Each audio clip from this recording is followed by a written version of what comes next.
covering the islands of the Bahamas. ZNS Network presents The Bahamas Tonight.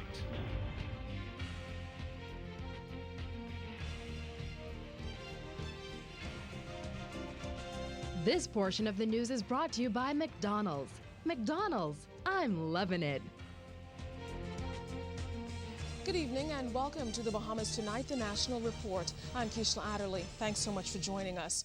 Topping the news tonight, a date has been set for the general election of 2012. The general elections will be held on May 7th. That announcement made just over half an hour ago via a statement from the Free National Movement. According to the statement, Prime Minister Ingram today rang the bell and set off an electoral campaign highlighting the leadership trust and results of the FNM government.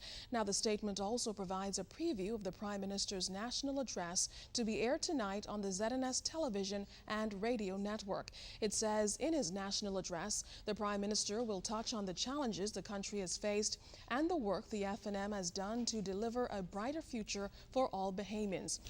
Now, this announcement is the climax to quite an eventful day, which saw the first constitutionally mandated pre-election event, the dissolution of Parliament, take place. Our Clint Watson was there as the Provost Marshal made the announcement. He joins me live in studio with what happened today. Good evening to you, Clint. Good evening, Keisha. Of course, this is the moment many people have been waiting for because it actually sets things in motion for the actual events to take place for the 2012 general elections. And as you would have said already, we now know the date of that election. But in order for that to have been made possible, there had to have been a dissolution of Parliament. And that came in quite a different fashion today, but nonetheless, it came by the Provost Marshal, Commissioner of Police, Alison Greenslade. Parliament shall be and is hereby dissolved on the 10th day of April 2012. In an unusual twist, the media was called back to the House of Assembly hours later for a second proclamation by the Provost Marshal, Commissioner of Police, Alison Greenslade. While many suggested that an error was made and the announcement of the new date of Parliament accidentally omitted, others summed it up to just a unique twist to history.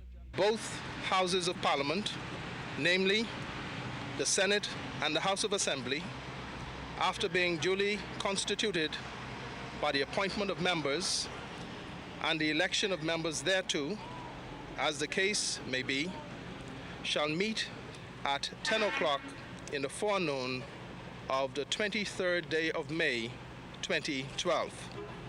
And with that latest announcement, although still no date, Bahamians were given an even more confined window of opportunity for elections to be called.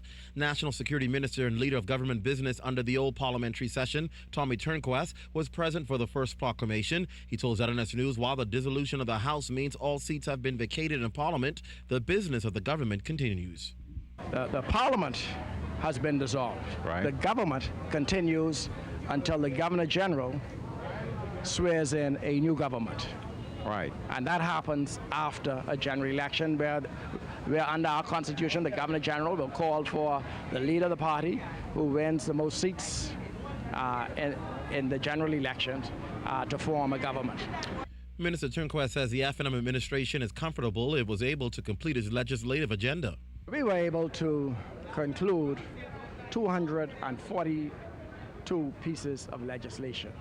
That is more than the PLP government were able to do between the years 2000 to 2007. In fact, it was 50% more than they were able to do between 2000 and 2007. And so we believe that we had a very active parliamentary agenda, a very productive parliamentary agenda.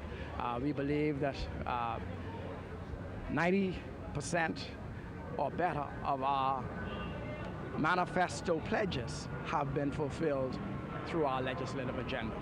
With crime still a burning issue into general elections, Minister Turnquest says the launch of a 5-year national anti-drug strategy, the purchasing of additional equipment, and increasing resources for armed forces have all contributed to the fight. Coupled with that is a holistic approach in terms of social intervention programs and educational opportunities. Look at what we've done in terms of the legislative agenda with regards to the criminal justice system, and we're now seeing some dividends being paid off from the amendments to criminal justice laws that we have passed and or amended. You look in terms of what we have done in terms of the financial services and keeping the Bahamas on the cutting edge in terms of new of new initiatives coming through in collaboration with the industry, who have been stellar partners with the government in moving that forward. The government is already looking to what they want to place on the new legislative agenda for a new term in Parliament. Of course, we all know the only thing interfering with that right now is the results of the May 20th, of the May 2012, that is, general elections, which we now know will take place on May 7th. Back to you, Keishla. Thank you very much, Clint. Well, now the Parliamentary Registration Department was inundated with voter registration applicants today. Following a day that saw a surge in political activity, they were hoping to get registered. But as Giovanni Stewart tells us, their excitement faded when they found out they were a day too late. As expected, Bahamians lined up at the Parliamentary Registration Department to register and collect their voters' cards after getting word that the bell will be ringing for the general elections on Tuesday. I just turned 18 on Saturday, so it's my first time. My mother came and insisted that I register to vote. But for those who had not registered by the end of last week, Parliamentary Commissioner Errol Bethel says their efforts were in vain. The writs are being issued today, and that means that registration stopped as of the last working day before today. The last working day before today was Thursday. So anybody who was registered up to Thursday, when we close on Thursday, can vote.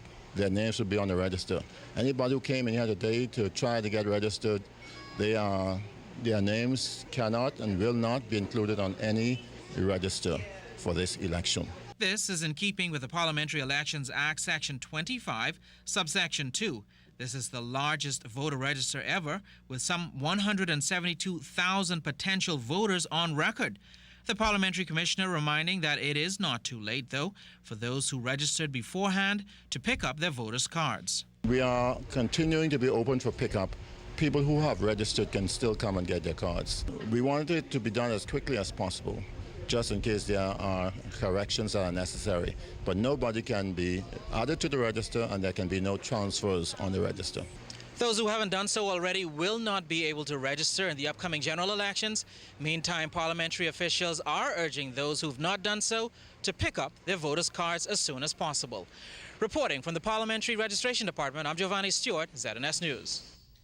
Well, Prime Minister Ingram is hoping Bahamians will retain the FNM as its government for the next 5 years. He says despite the tough decisions he's had to make, the well-being of Bahamians has always been priority. Clint Watson has more. Prime Minister Hubert Ingram says he's pleased with his government's accomplishments over the past 5 years. Did the best we could in a very difficult circumstance, and believe that the population will accept that we did as much as was possible. The opposition has stated that the challenges with the roadworks and the recent controversy over the contract will be a determining factor that works against the government. But Prime Minister Ingram says he hopes voters are very happy with what they've done and continue to do in terms of new First World roads and improved infrastructure. The roads are open. Prince Charles Drive, you can drive from one end to the other now. Market Street from Duke Street to Robinson Road, Blue Hill Road South. Down as far as Soldier Road, and between now and the end of the month, you'll be able to go straight down to Carmichael Road on the new roads that we've done. I think that voters will be very happy that on the 15th of this month, all cargo will be moved off Bay Street, and the new port will open at Iraqi. Mr. Ingram says a survey of businesses impacted by roads went very well. People were very cooperative. Provided lots of information, and the information sheets are now being collected and analysed, and decisions be made with respect to various persons who have been able to demonstrate that they suffered loss as a result of the roadworks, and the government will make some efforts at compensating to some extent, either by way of relief and payment of taxes or where there are small businesses, some cash grants. We've given out two cash grants to two small businesses who were able to demonstrate quite clearly that the roadworks had affected their business. In short order, the FNM will produce what the Prime Minister called a comprehensive manifesto. It'll take you quite a while to read it, and I hope you will. I hope members of the press will. We expect that within days of the dissolution of the House of Assembly to put the F&M's manifesto in the public domain. Clint Watson, ZNS News.